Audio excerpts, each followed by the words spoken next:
ગોટી પ્રાંત અલ્પેશભાઈ ધોરણ 10 ની એક્ઝામ આપીને આશાદીપ વિદ્યાલય વનના સખત પરિશ્રમ થકી મને 94% પ્રાપ્ત થયા છે.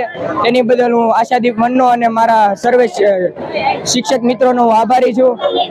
એમની મહેનત થકી મેં 94% પ્રાપ્ત કર્યા. એનો શ્રેય આમ તો કહેવું તો સંપૂર્ણ શ્રેય મારા શિક્ષકોને જાય છે. માતા પિતા સાથે જો શિક્ષકોનો સાથ ન મળ્યો હોત તો આ આંકડો જે 94% જેટલો મોટો આંકડો શક્ય નહોતો. તે બદલ હું મારા શિક્ષકોનો આભારી છું. Thank you. આખા વર્ષ દરમિયાન શિક્ષકો દ્વારા કેવી મહેનત કરવામાં આવી? કેવી મોડલ ટેસ્ટનું આયોજન કરવામાં આવ્યું? જે મોડલ ટેસ્ટનું આમ જે લેવલ હતું એ એટલું બધું હાર્ડ હતું કે અમને બોર્ડનું પેપર જરાય અઘરું ન લાગ્યું. એટલું આમ માનો કે મોડલ ટેસ્ટના પેપર એટલા હાર્ડ હતા ને એ દઈને અમને બોર્ડના પેપર એકદમ ઇઝી લાગ્યા. એને આમ ફેસ કરવા અમારા માટે બહુ જ સિમ્પલ હતા, ઇઝી હતા, જરાય અઘરું ન લાગ્યું અને ઇઝીલી પેપર પૂર્ણ થયું અને સારા માર્ક પ્રાપ્ત થયા. મારું નામ મણકરી ઘનશ્યામભાઈ છે. હું 83 માંથી 10મું ધોરણ કરેલી છું. મારે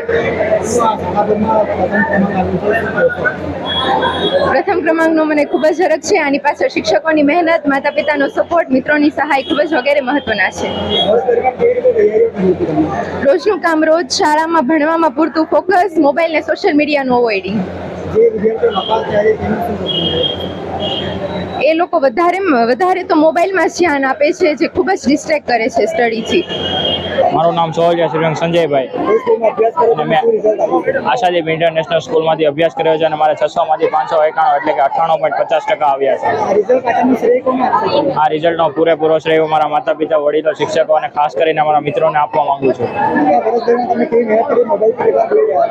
આખા વર્ષ દરમિયાન પહેલેથી જ હારે જેટલું ચલાવે તેટલું રોજનું રોજ કરી લેવાનું અને મોબાઈલથી ઘણા ખરા દૂર જ રહ્યા છીએ. શાળા પરિવાર દ્વારા પૂરેપૂરી મહેનત કરવામાં આવી છે અને અમારી પાછળ અમારી ખામી ન રહે તે માટે 70-80 પેપરો પણ અમારી પાછળ સોલ્વ કરેલા છે. ધોરણ 10નું પરિણામ આવ્યું છે.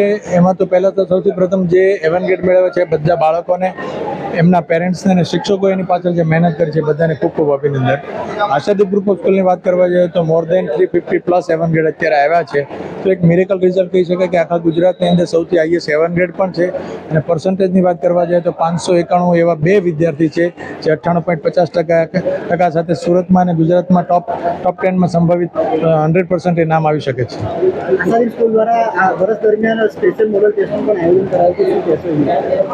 વિદ્યાર્થીઓને બોર્ડની જે ધોરણ 10ના વિદ્યાર્થીઓને પહેલી એવી જાહેર એક્ઝામ હોય છે તો એમના જે ભયનો માહોલ ન રહે, એમને એવું ન લાગે કે બોર્ડની એક્ઝામમાં શું હશે, કેવી રીતે હશે.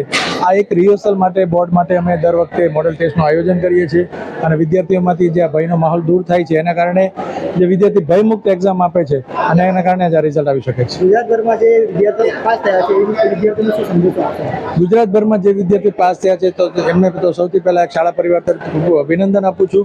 અને નાસીપાસનો રેશિયો આ વખતે ખૂબ જ ઓછો છે, કેમ કે જે સરકારે જે ઇનિશિયેટિવ લઈને જે પહેલું સ્ટેપ લીધું છે અને CBSE પેટર્નમાં જે રિઝલ્ટ આપ્યું છે અને હાઈ રિઝલ્ટ આપ્યું છે એના કારણે મેક્સિમમ વિદ્યાર્થીઓ અભ્યાસ કરી શકશે અને જે નાસીપાસ થતા હતા એ રેશિયોમાં ખૂબ જ નીચે આવશે.